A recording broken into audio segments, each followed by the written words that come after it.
se baladait en ville, main dans la main. Normal. Normal, comme tous les couples. Et puis on croise une petite famille blanche.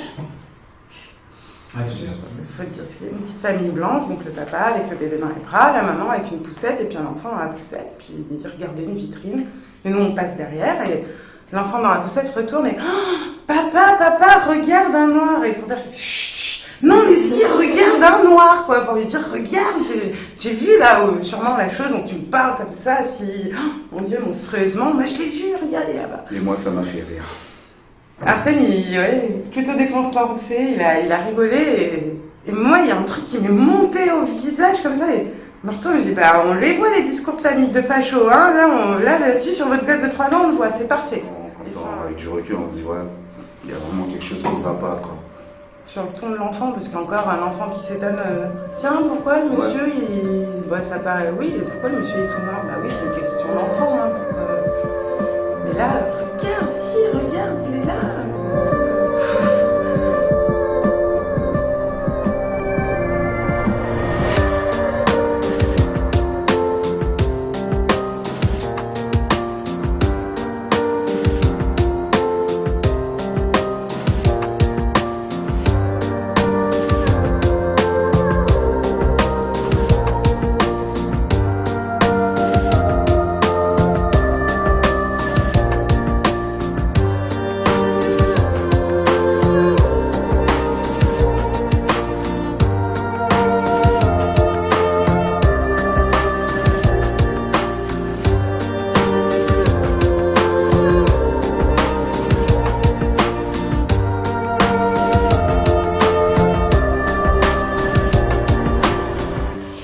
J'arrive, en plus c'était tard et tout, c'était presque les derniers, pour une fois que je sors, c'était les derniers bus.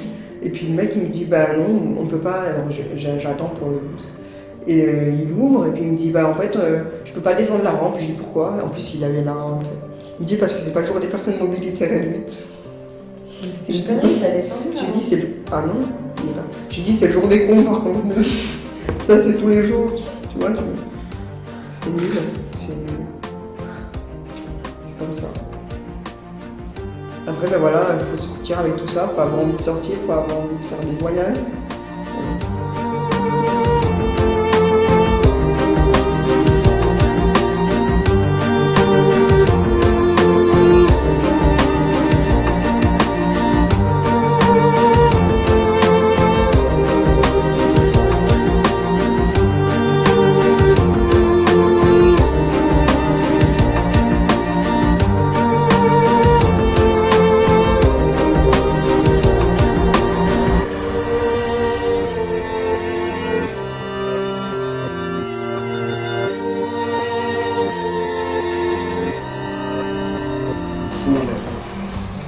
Je dis que j'étais enceinte. Et là, j'ai été stupéfaite par la réponse qui m'a été faite. Alors, tout le long de l'entretien, le directeur avait l'air d'être plutôt intéressé, assez dynamique et assez réceptif dans ce que j'apportais. Et puis là, son visage s'est assombri, fermé, et me dit très clairement, je me rappelle comme si c'était hier,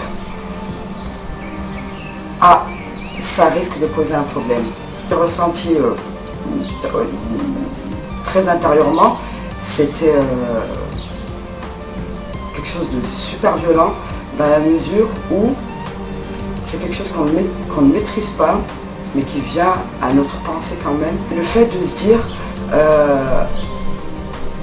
oh zut, parce que je suis enceinte, je risque de louper mon poste. Et ensuite, très rapidement, une énorme culpabilité à avoir pensé que, à cause de mon état de grossesse, du fait que j'attendais un enfant désiré, attendu, que je puisse à un moment donné faire peser le pour et le contre entre ma grossesse et le poste.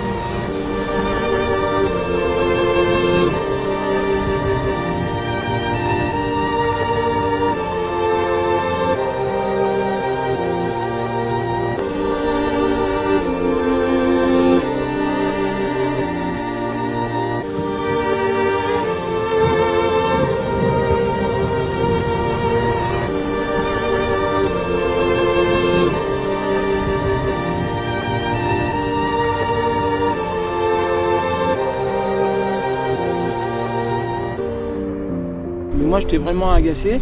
Et ce qui a entraîné chez moi jusqu'à présent, parce que ça fait longtemps que je vis en France, j'avais pas vraiment fait attention à ce type de racisme ou de discrimination. Et là, ça m'a pas obligé, et je veux pas que ça, c'est pas devenu une obsession non plus, mais maintenant je fais attention à tout tous ces petites, comment on dit en français, tous ces petits détails qui peuvent m'arriver dans la vie de tous les jours. Voilà, ça m'a rendu plus vigilant en fait. Voilà, c'est tout. En fait, moi aussi je suis victime de ça, alors que j'ai pas fait attention jusqu'à présent. Et ça fait 35 ans que je vis en France en fait.